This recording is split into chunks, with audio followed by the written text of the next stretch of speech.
Well, good morning, welcome, and we hope you enjoyed our time of prayer and fasting. And over the past couple of weeks, Drew and I enjoyed a nice vacation. We went together to the Maldives, and we had a wonderful time. And so we are going to transition into... You can't leave the country right now. I can't do anything. I'm here. And so we're going to enter into a new adult Sunday school class. It's going to be a 6-week endeavor, and we're going to look at the prophetic genre. And we're going to ask a couple of kind of broader questions to say, biblically, who were prophets, what was their job, what did they do, and textually, scripturally, what role does the prophetic genre have? Did they say very specific things to very specific people at specific times? Mm-hmm. And if so, what does that mean to us now? Mm-hmm. So in terms of the prophetic literature and the people who were prophets in the time of the Bible, we're going to talk about that. And then we're going to ask ourselves today, so the church is called to have prophets, it's called to have apostles, it's called to have priests. Who are prophets and what do they look like and what do they do? So then we're going to go through 5 different kind of points of what are the roles of the prophets. So prophets are called, prophets, they critique powers, and they reorient the church to the directions of where God wants them to be, and they pay the cost for doing that, and often not they're kind of maligned, they're pariahs. So we're going to explore those sort of key questions of this is the role of the prophet. Drew, anything you want to say before we kind of kick off and engage in that? Yeah, so the idea for this series sort of was springing from the final sermon that I preached as a part of our Old Testament characters series. I was preaching on Jeremiah, and so in preparing for that sermon, I was looking at prophets and prophecies and just in Jeremiah, but kind of thinking about it more broadly. And as part of that sermon, some of you may remember, I was kind of asking this question: who are our prophets today, and what can we do to listen to them better? Were kind of 2 questions that I asked and didn't really answer in the sermon. Admittedly, that wasn't kind of the purpose of that sermon. But I was asking those 2 questions as much for myself as for anyone else. But then you and I got to talking, and we were kind of thinking that might be worth exploring for a few weeks. And so that's kind of something that led to what we're going to do for the next 6 or so weeks. I have a little anecdote about prophecy, which kind of gets us into the conversation of what do we tend to think about prophecies? How do we culturally understand them today? So when I was about 15 years old, I was in church in Oklahoma. I grew up in Oklahoma, and my dad was a pastor there. I was part of the youth group, and the youth group that summer was doing a short-term, what we called a mission trip, and we were going to Arizona. And we were helping to rebuild some agricultural buildings with a Native American tribe in Arizona. And then also just like kind of participating in their church life for a week. It was, there were good things and bad things about it. I'm not here to talk about short-term mission trips. But we were there working with a Native American tribe on a reservation in Arizona. And the final night of the week that we were there, our youth pastor and the pastor of the local church there, they had gotten together and said, we're going to do like a kind of combined service where we hear a couple of testimonies from folks in your youth group, and we hear a couple of testimonies from people from our church there in on the reservation. And so I was chosen as a 15-year-old as one of the ones from our youth group who was going to give a little testimony about ourselves and about what the week had meant and these kinds of things.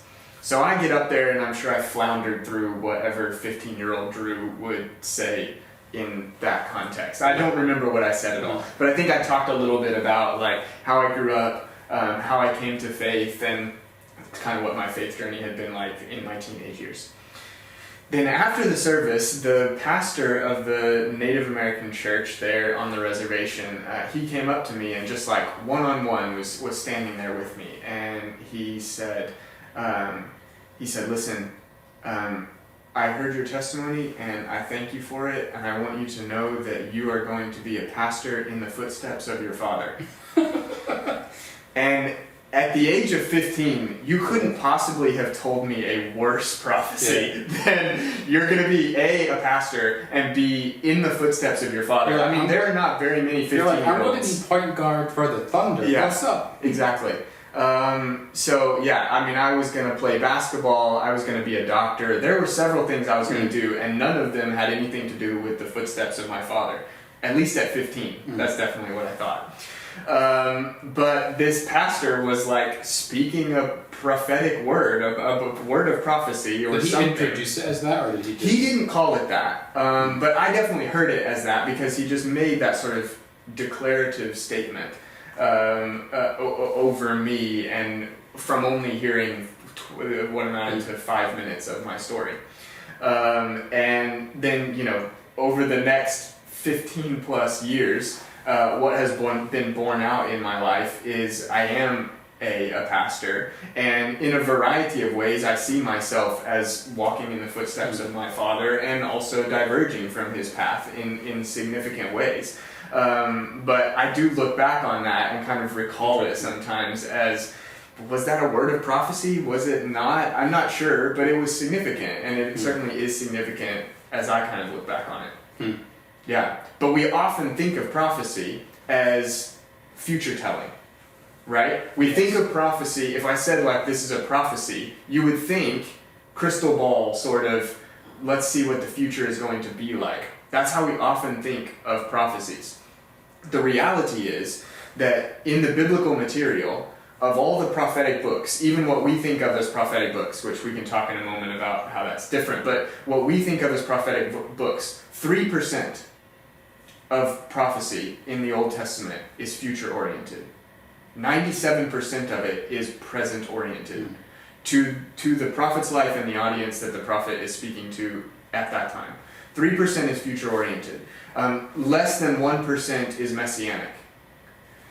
So that's just like, that can help to just reorient our framework for prophecy, to say it's not crystal ball prophecy. It's about speaking to a present context, a present situation.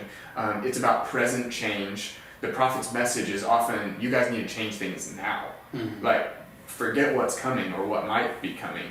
You need to change things now. So it's much more present oriented than we often think of it. Yeah. I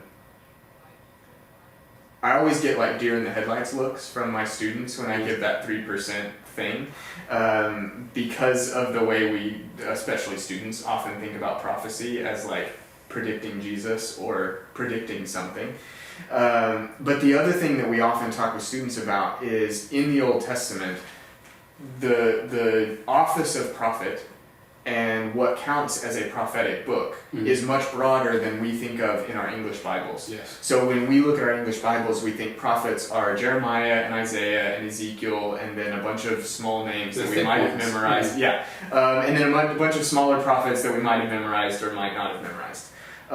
In the Hebrew Bible, there's this 3-part structure: law, prophets, and writings. And the books that fall in the prophets section of the Hebrew Bible includes 1st and 2nd Samuel, Joshua and Judges, 1st and 2nd Kings, Isaiah, Jeremiah, Ezekiel, all the smaller prophets that we might think of. All of those fall within the section that is called prophets in the Hebrew Bible.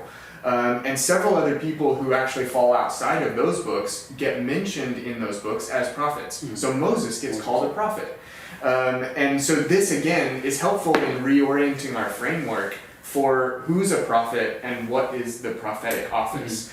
That actually someone like Samuel, someone like Eli, someone like Nathan, all qualified as prophets. And some are even called prophets, but their books are not what we often think of.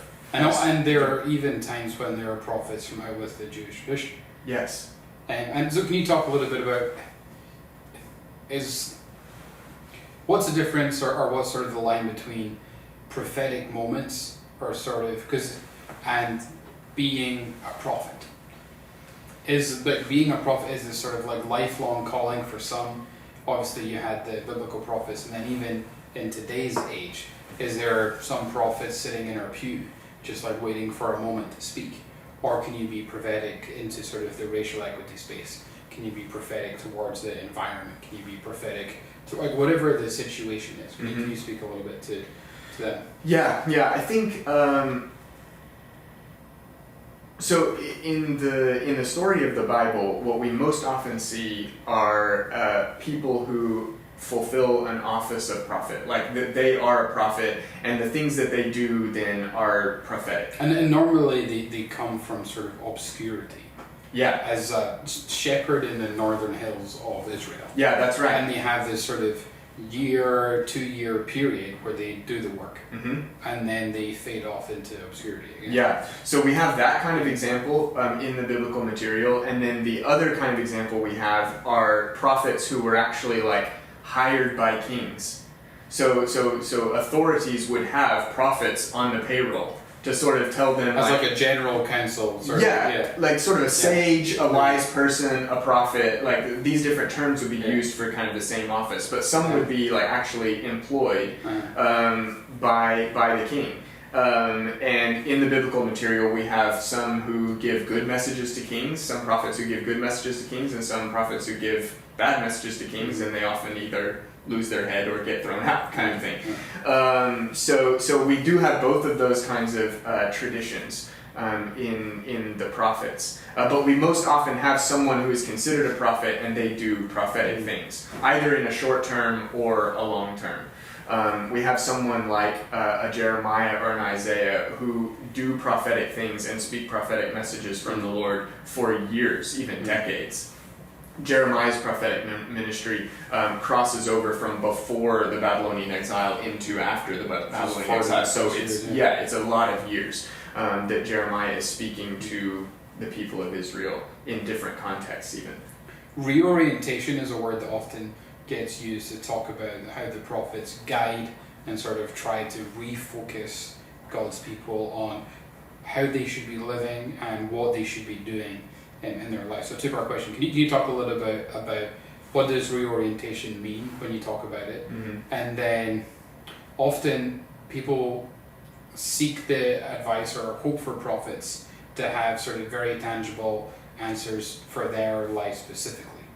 Like, what's my career going to look like? Who am I going to marry? Right. Who's going to win the election? Like, who should I bet on in the horse race? Yeah. Like, but in terms of the communal view of how prophetic or to guide God's people, can you talk a little bit about reorientation and then the difference between prophets speaking to the people group as a whole and to individuals? Yeah. Well, so on the first part, one way that I often frame it in my interpreting the Bible class when I'm talking to students about the prophetic books in the Old Testament in particular, is I say that prophets are not future tellers, they're truth tellers. And that sort of truth element is where we get at the idea of reorientation. So some of the work that it seems like prophets are doing, particularly in the Old Testament, is reorienting the people to the truth of how the world is supposed to be. So the truth of how God set things up. Oftentimes the prophets are providing the people with reminders of the law. Like they'll hearken back to Deuteronomy, they'll hearken back to Exodus, they'll hearken back to Leviticus. They'll be pointing back to this is how God set you up as a people, and this is how you're living right now. So it's a reorientation about the past and about particularly the way God wanted the people to be, and saying that is who you're supposed to be. So tell the truth about that. And then also tell the truth about what you are as a people now. So reorienting them to you aren't living in a just way. You aren't providing mercy and welcome to the foreigner, the widow, the orphan, the stranger among you. These are the kinds of messages that the prophets give. And so they reorient the people to what are we actually doing right now, in some ways holding up a mirror to say, look how ugly you've become. Not in a physical way, but look how wicked you have become as a people. Look at your own sin. And now, after seeing that, look back to the law, look back to the way God wanted, look back to the character of God and the way God wanted to set you up as His people, and reorient yourself to that. So see the truth for what it is now, how you're acting, and reorient yourself to how God wants you to be. And so the reorientation is not just sort of spiritual to God. Often it has very explicit social and political implications of what are the things we should be standing up for, what are the things we should be pointing out to saying this is wrong and this needs to change. Yeah. It's often we often see twofold like sins shown to the people in that mirror. One of which is kind of what we would or what we would tend to think of as moral sins, kind of more inner and spiritual and that kind of thing. And then the other kind of category is what we would maybe call social sins, but it's injustices in like the way people are conducting themselves in the market, unbalanced scales and things like this in their trading, ways of exploiting the poor, exploiting the foreigners among them. Like these kinds of what we might call social sins are also a category that gets shown in that mirror to the people. Yeah. So shifting gears a little bit, do you think prophets exist today? And what does it look like for the church to encourage that ministry? And then maybe kind of more broadly, who are some of the prophetic voices today? And what are some of the issues you think that they speak to? Yeah. What should our ears be listening for in terms of prophetic critique towards the church and society in general? Yeah. I mean, there are a couple things I want to say, and then I think I'm excited to sort of tease out this question for the next few weeks. One is to say, yes, I think we have contemporary prophets, and more to the point, I think we need contemporary prophets. Part of that has to do with our own blind spots. Every single human has blind spots because of our social and cultural location and all kinds of educational things, the way we were brought up, all of those things play into how we have blind spots in certain ways. And I think it's a prophetic work to identify our blind spots, sort of hold that mirror up and say this is how things actually are. So we need people to do that, and I do think there are voices that we can listen to if we can try and see where our blind spots are, or maybe it's listen to a lot more voices, which will help us to see where our blind spots are, that kind of thing. I think that is needed for us in our church context and as individuals as well. And the second thing that I'll say is I think that we can recognize a prophetic word. We can often recognize a prophetic word by like feeling that sort of impulse to defend ourselves. And that's not to say that everything that makes us want to defend ourselves is a prophetic word, we need to yield to it. That isn't what I'm saying. But I do want to pay attention in myself to that impulse. If I have the impulse to say, ooh, I'm going to fight back on that, I need to defend my own position, I need to defend the Bible, or I need to defend the church, or whoever I feel like is being attacked, whether it's myself or my community or whatever. When I feel that impulse, I want to check myself to say, is this an identification of a blind spot I have? Is this someone holding up a mirror and helping me, trying to help me to see something in a different way? And then if I can check that impulse in myself, I think I can receive some prophetic words better, and I can also be more discerning in like, okay, this part of what that person said or what I read was prophetic. I need to change that in the way I'm thinking about this. This part, actually, I think I could defend on that. And then we can do a better job of engaging with other voices. And then I think that the tricky part of that is being open to critique. Yeah. And self-reflection, which is the hardest thing to do. It is. And I think so when we look at the Old Testament, Israel was this light in the darkness, that they were sort of separate from the pagan nations around them. And the religiosity of the leaders of the time said, well, we kind of have carte blanche here. We're the religious people in this sort of surrounded by pagans, so we can't do anything wrong. Yeah. But obviously there was massive misgivings and failings, and they were critiqued. And I think similarly today, especially we buy into sort of the tensions of Christian and religious people in general are being maligned, secularism is growing, that what we're doing because it's Christian is good.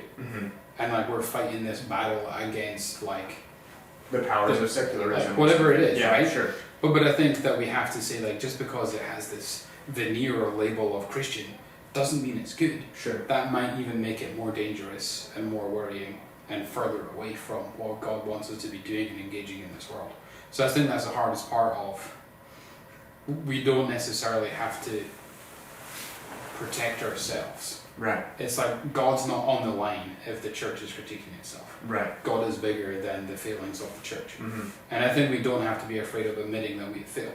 Yeah. And I actually think that's the first step of growth and the first step of healing, Yeah. is that we have done a terrible job here Yeah. and we're here to make it better. Mm-hmm. And that doesn't say that God's not real because the church did something bad. Right. It's the people of God coming together and saying, we have been sailing towards a wrong point and we want to reorientate Yeah. ourselves on where we really need to go. Yeah. And that could be in racial justice, that could be in investing in city life, that could be like whatever Yeah. sphere you want it to be in, Yeah. the environment, whatever. Sure. Yeah. Yeah. I think that's good. Cool. So next week is going to be our first week and we're going to explore calling. And if you just, a little task for you this week is to read the first couple of lines of 4 or 5 books, either minor prophets or major prophets. And they'll all sort of have this preamble of who the prophet was, who were they related to, and what time did they serve. Yeah. And some of the little details that are given are really quite interesting. Yeah. Sometimes it's a whole chapter. Sometimes it's Yeah. just a couple verses. Yeah. And there's some prophets we know very little about, Yeah. and some prophets we know lots about. And so we're going to talk about what was that like, how did the prophets come onto the scene, and then we're going to think a little bit about what does the prophetic evoke in us, and how do we tap into what God is calling us to do. And so we're going to look, every week we're going to look at a biblical prophet and a contemporary prophet. So we're going to look at Nathaniel in terms of his calling, Mm-hmm. and then our contemporary prophet is going to be Flannery O'Connell, the poet. Some of you might think that's an interesting choice, but I'm going to talk to how does the work of people like Flannery O'Connell, how does that tap into our callings and our desires to kind of serve God better, or just really lead into our longings of who God is calling us to be. And similarly with the prophetic genre of the Bible, how the prophetic work and the words of God in Scripture, how that calls us and reorientates us too. So we're going to explore calling through those 2 voices there, which we are excited about.